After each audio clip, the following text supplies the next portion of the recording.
به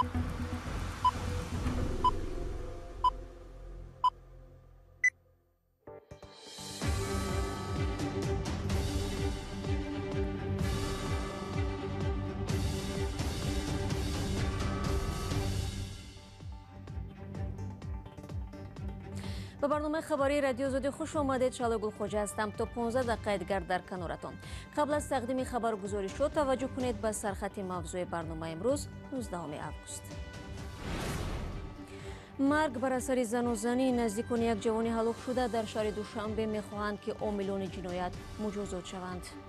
بچه خوب بود الحمدلله. زیان و ضررش نمیرسید. ازبکستان برای بیکار کردن تحریم ها به ضد پختش $500,000 داده است. لغو بایکوت بر پایه مراقبت یا خود مانیتورینگ مستقل عملی خواهد شد. و در حالی که اهل عالم با موج دوم کرونا ویروسی نو مواجهند، ساکنان ووهان چین منبع پیدایش ویروس کووید 19 توی تماشا دارند. وزارت کارهای داخلی تاجیکستان در رابطه با مرگ یک ساکن جوان شهر دوشنبه تفتیشات را آغاز کرده است. بهرام یعقوبوف دیروز بر اثر لط و کوب گروهی به هلاکت رسید. در این اواخر افزایش زناشویی و جنایتکاری از سوی جوانان در تاجیکستان نگرانی ها را به بار آورده است. در آخر ماه گذشته هلاکت یک جوان 18 ساله از دست همسالانش در ناحیه عینی جامعه را تکان داده بود. درباره قضیه دیروزه امردین اولیموف نقل می‌کند. جسد بهرام یعقوبوف 24 ساله را که در پی لطوکوب گروهی از جوانان جان داده است، امروز 19 آگوست در قبرستان دهه 1 می ناحیه رودکی به خاک سپردند. این جوان به قول نزدیکانش پس از نصف روزی 18 آگوست از سوی چند از جوانان هم محل خود مورد لطوکوب قرار گرفته است. تقریبا من 2 ساعت پیش همین واقعه دیده بودم برادرم. مقصد در نزدیک خانه بودیم. نزدیک خانه دیده بودیم 2 ساعت پیش. بعد هم 2 ساعت هم خیلی واقعا به عمل آمد. همون چند درباره هیچ صحبت نمیکرد؟ نه که مقصد هم خیلی صحبت های خود ما بود. مقصد یاد سلام علیک کردیم، احوال پرسیدیم و نقضی سوزی پرسیدیم و بعد عقب کار شدیم. گفت زنگ میزنم من میبینم ان شاء الله. بعد هم خیلی واقعا با واقع آمدم با شکا زنگ زدم تا همین حالت شده. بهرام یگانه پسر خاندان بوده است. دوستانش از او انسانی آرام طبیعت یاد میکنند. چه بود که مقصد ضررش نمیرسید. یگان که از الحمدلله بچه با آداب، مقصد بچه خوش معامله بود، مقصد بچه گنده نبود، بچه ضررش نمیرسید. مقصد جوانان و جامعه و هم محله و بچه خوب بود الحمدلله. بچه زیان و ضررش نمیرسید. یگان که شاهدان میگویند حادثه در همین جا در کوچه به نام رحیم جلیلی ناحیه شاه منصور پایتخت صورت گرفته است و بهرام یعقوبوف پس از نصف روزی 18 آگوست از سوی یک گروه جوانان مورد لطوکوب قرار میگیرد و با جراحت ها به هلاکت میرسد. وزارت کارهای داخلی تاجیکستان هم با نشر یک خبر کوتاه گفته است وابسته به این حادثه جوانان 19 و 20 ساله را بازداشت کردند، اما در خبر وزارت گفته نشده است که آن نفران کیها هستند. اما نفرانی که از حادثه آگاه هستند میگویند افرادی که بهرام را لطوکوب کردند دوستان او بودند. در تاجیکستان حادثه های کشتار تقریبا هر هفته رخ می‌دهد. روانشناسان چنین جنایت های با بیرحمی گوش‌نشینی صادر شده را علامت بیرحم‌تر شدن جامعه می‌دانند. رو می‌آوریم به موضوعهای دیگر. بعد از تبادلات یا کودتای حربیان در مالی، رئیس جمهوری این کشور افریقایی ابراهیم بوبکر کیتا از مقام خود استعفا داد. چند ماه باز در این کشور تظاهرات ادامه داشت. تفصیلات را همکارم کیومر سیاتو میگوید. رئیس جمهوری مالی ابراهیم بوبکر کیتا روز سه‌شنبه در یک اظهارات تلویزیونی استعفایش را اعلان کرد. این کار بعد آن صورت گرفت که نظامیان در مالی تبدلات کردند و پرزیدنت و برخی از منصبداران دیگری بلندپایه را دستگیر نمودند. اگر امروز بخش از نیروهای مسلح فکر میکنند که با دخالت آنها حکومتداری من باید تمام شود، آیا انتخاب دیگری هم دارم؟ من تشنه خونریزی نیستم تا به این وسیله مقام خود را حفظ کنم. حالا استعفای فوری خود و پراکنده شدن حکومت و اسامبله ملی را اعلان میکنم. خدا مردم ملی را نگه دارد. در این کشور افریقایی از ماه ایون باز اعتراضات جریان دارد. ناراضیان کیتا را به فساد و بد شدن وضعیت در شمال و مرکزی مالی، جایی که سالهای اخیر جنگجویان اسلامی فعال شدند، عیبدار کرده و استعفای او را طلب داشتند. روز سه‌شنبه معلوم شد که نظامیان تبادلات کرده پرزیدنت و سروزیر منصبداران بلندپایه و چندی از گنرال ها را بازداشت کردند. ادامه قضیه به چه شکل پیش می رود و تبادلاتگران چی هدف دارند فعلا روشن نیست. همکاران ما از بخش ازبکی رادیو آزادی گزارش می‌دهند که وزارت سرمایه‌گذاری‌ها و تجارت خارجی ازبکستان شرکت کسنافون استراتژیست را برای دستگیری اطلاعاتی پخته ازبکستان و لغو بایکوت پخته این کشور از طرف ائتلاف کاتون کمپین و یا شرکت پخته کیرو نموده برای اجرای این طرح $585,000 اختصاص داده است. همکارم اسکندر خواجه میرزاده این موضوع را پیگیری داشت و قبل از برنامه از او خواهش کردم در این باره تفصیلات بدهد. سوال اولم این بود که مبلغ ذکر شده برای چی صرف می‌گردد؟ بله شهلا، کسنافون استراتژیست باید یک برنامه استراتژی و سلسله مقاله‌های تحلیلی درباره منع کار اجباری در ساحه پخته‌کاری ازبکستان را تهیه نموده همراه با عکس و نوارهای ویدیو در رسانه‌های معتبر غربی و شبکه‌های اجتماعی جای دهد. این مقاله‌ها باید ثابت کنند که در ساحه پخته‌کاری این جمهوری مهنت اجباری استفاده نمی‌شود. کاتون کمپین یعنی ائتلاف سراسری حامیان حقوق سرمایه‌گذاران متخصصان ساحه شغل اهالی که هدفشان از بین بردن مهنت اجباری در ساحه پخته‌کاری ازبکستان و ترکمنستان است، در این باره چی میگویند؟ یکی از نمایندگان این ائتلاف لین شوایسفورت گفته است که خوب میبود اگر حکومت ازبکستان در فکر منع واقعی زحمت اجباری در ساحه پخته‌کاری میبود و کیرا نمودن شرکت تنظیم کننده روابط جمعیتی یا خود PR نمیتواند برای لغو بایکوت پخته ازبکستان همچون اساس مد نظر گرفته شود. با گفت نامبرده لغو بایکوت بر پایه مراقبت یا خود مانیتورینگ مستقل عملی خواهد شد. مگر حکومت ازبکستان در این سمت کاری را بیشتر از این به سامان نرسانیده است؟ بله، وقتی شوکت میرزیوف پرزیدنت ازبکستان انتخاب شد او قانونی را امضا نمود که مهنت اجباری در قلمرو ازبکستان را منع کرده است. حکومت این مسئله را اولویتناک میشمارد و سعی کرده است که با ائتلاف کاتون کمپین لغو بایکوت پخته را حل و فصل کند، ولی تا امروز وضع تغییر نیافته است. رادیوی آزادی هم ماه اکتبر سال 2019 هم گزارش داده بود که در زیر چرخ تراکتور پخته در ناحیه بایاووت ازبکستان 2 سرباز پخته‌چین هلاک شدند. خلاص عنعنه زمان شوروی تغییر نیافته است و در این کشور آسیای مرکزی کارمندان دولتی، استودنتان و مکتبخوان‌ها و حتی نظامیان در قانونچین پخته شرکت می‌ورزند. آیا در تاجیکستان وضع دیگر است؟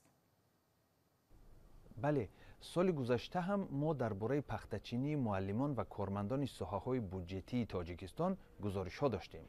رئیسان ناحیه‌ها و ولایت‌ها هم در پخته‌چینی اشتراک می‌کردند، اما کارمندان بودجتی و دانشجویان تاجیک نه در وقت کار و درس بلکه عادتاً در روزهای استراحت به پخته‌چینی دعوت می‌شدند. و حالا سوال آخرین، همین بویکوت چه اهمیت و چه تاثیر دارد؟ بله شهلا، در سال 2012 وقتی بویکوت از طرف ائتلاف بین المللی با نام کاتون کمپین اعلان شد، 130 شرکت نامدار جهانی از خریدن پخته ازبکستان دست کشیدند. ساحه پخته‌کاری یکی از مهمترین ساحه‌های خواجگی خلق ازبکستان بوده، سالانه به بودجت این کشور بیش از $1 میلیارد می‌آورد. با سپاس از همکارم اسکندر خواجه میرزاده که با ما صحبت داشت. در ادامه برنامه درباره قانون نوی کاری روزنامه‌نگاران در قزاقستان و توی تماشا در ووهان چین سرچشمه پاندمیای کرونا ویروس گزارش خواهیم داد، ولی قبل از آن یک آگاهی پیشکش می شود. با ما بمانید. سلام، اگر خط و خبر می‌خواهید ما داریم. نوید بامدادی، سرخط خبرها، اخبار تاجیکستان و جهان، گزارش‌ها و تحلیل‌ها. چی می‌گذرد و چرا؟ دانستن فهمیدن است. زمینه یا اپ ما را بگیرید. برنامه را ادامه میدیم. در قزاقستان بارها ژورنالیستانی را که تظاهرات را پوشش دادند بازداشت و حبس و لط و کوب کردند. چنین برخورد باعث نگرانی های سازمان های بین المللی و از سوی حکومت کشور قبول قاعده نوی کاری ژورنالیستان هنگام تظاهرات، جمع آمد یا ازدحام شده است. اما باز هم کارشناسان میگویند این قاعده ها از منفعت نمایندگان وسایط اخبار عامه حمایت نمی‌کند. گزارش تلویزیونی نستایش وریمه را در تقدیم میرزانبی خالقزاد می‌بینیم. طبق قانون نو قزاقستان هنگام اعتراض مسالمت آمیز که بیشتر از 200 نفر شرکت میکنند، مقامات مرکز مطبوعاتی تشکیل میکنند. از روی قاعده نو اطراف مرکز مطبوعاتی با لنت از اعتراضگران جدا کرده می شود. برای انعکاس حادثه و گرفتن مصاحبه، مقامات به خبرنگاران شرایط فراهم می کرده است. در قانون نو همچنین گفته می شود که خبرنگاران می توانند از بیرون مرکز مطبوعاتی هم معلومات جمع آوری کنند. قاعده نو سوالهای زیادی را میان خبرنگاران ایجاد کرده است. در سند فعالیت خبرنگاران هنگام تظاهرات صلح‌آمیز اشاره شده است. مقامات درباره اعتراض قانونی اشاره کردند. اگر اعتراض به اجازت مقامات باشد مگر این حجت کار نمی کند یا حادثه های دیگر. مثلا در تجربه من بود که هنگام تصادفاً از راه می گذشتم مردم راه کلان را بستند. من فکر می کنم در چنین حالت هم این قانون تطبیق نمی شود. همین گونه سوال را پیاتر تراتسنکو خبرنگار رادیوی آزادی هم به میان میگذارد. ولی در یک چنین اعتراض به اجازت مقامات تشکیل شده بازداشت کرده بودند. به اندیشه وی قانون نو را برای اداره کردن خبرنگاران قبول کردند، نه برای تامین بی‌خطری کاری آنها. در تجربه من تا حال یگان حالت نبود که وزارت اطلاعات برای آسان شدن فعالیت خبرنگاران در میدان کار کرده باشند. به فکر شخصی من این قانون را خواه ناخواه برای آن قبول کردند که فعالیت ما را اداره کنند. رهبر فاند آزادی سخن تامارا کالیوا هنگام محاکمه این قانون شرکت کرده است. به اندیشه وی این سند هیچ کار خبرنگاران را محدود نمی کند. در سند گفته شده است که ژورنالیست می تواند هم در مرکز مطبوعات کار کند و هم بیرون از آن. اما آنچه که به کارمندان مقامات قدرتی ربط دارد، باید ژورنالیستان قانون را با خود گیرند و هنگام بازداشت به آنها نشان دهند.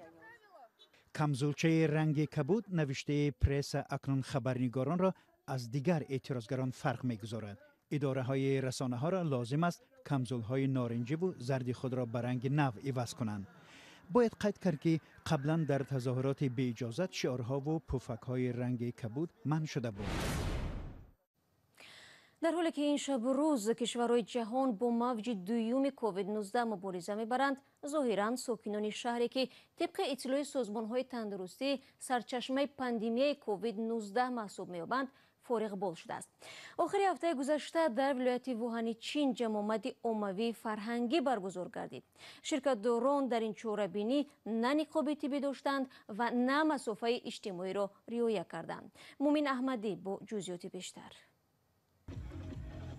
با دیدن این صحنه‌ها باور ناکردنی است که نوارهای زیرین چند روز پیش در شهر ووهان چین نواربرداری شده است. محض در همین جا آخر سال گذشته نخستین بار ویروس کووید 19 پیدا شد که در سراسر جهان تا امروز 780,000 نفر را قربان کرد. ووهان منبع پیدایش کرونا ویروس نو بود که بعداً این بیماری در تمام دنیا دامن پهن کرد. ولایتی عبارت از 11 میلیون اهالی در ماه ینور کاملا در کرانتین قرار داشته تا میانه‌های ماه اپریل خیابان‌هایش بی‌آدم بود. اما حالا ساکنان ووهان نقاب ندارند و مسافه اجتماعی را رعایت نمی‌کنند. این بی‌پروایی به سبب نیست. در حالی که بیشتر شهرهای دیگر چین با موج دوم کووید 19 دست و پنجه نرم می‌کنند، در ووهان از میانه‌های ماه می یگان حالت نوی گرفتاری به کرونا ویروس نو ثبت نشده است. و امامعلی رحمان پرزیدنت تاجیکستان با سفر کاری امروز به ولایت مختار کوهستانی بدخشان رفت. سفر از ناحیه درواز آغاز شد. دفتر مطبوعاتی پرزیدنت خبر می‌دهد که امامعلی رحمان در این ناحیه کارخانه کرون کالسیت را به استفاده داده است که در یک سال 100,000 تن سنگپاره‌های مرمری استحصال خواهد کرد. همچنین پرزیدنت تاجیکستان از قسم نظامی قشون‌های خشکی‌گر دیدن کرده بود. باید گفت که ضمن سفر اخیر خود پرزیدنت تاجیکستان در این ولایت در 2 سال پیش مقامات را برای راه دادن به جنایتکاری و قانونشکنی در این منطقه سخت تنقید کرد. بینندگان عزیز، در همین ثانیه ها برنامه امروز خبری را به پایان میبریم. سپاس که ما را همراهی کردید. با خبرهای بیشتر از این میتوانید در وبسایت رادیو آزادی زیر نشانی www.azadi.org آشنا شوید. ویدیوهای روز چون همیشه در آزادی ویدیو کانال مخصوص ما در یوتیوب گذاشته می شود. من صبح فردا شما را در نوید بامدادی منتظرم. تا فردا، خدا نگهدار. شد.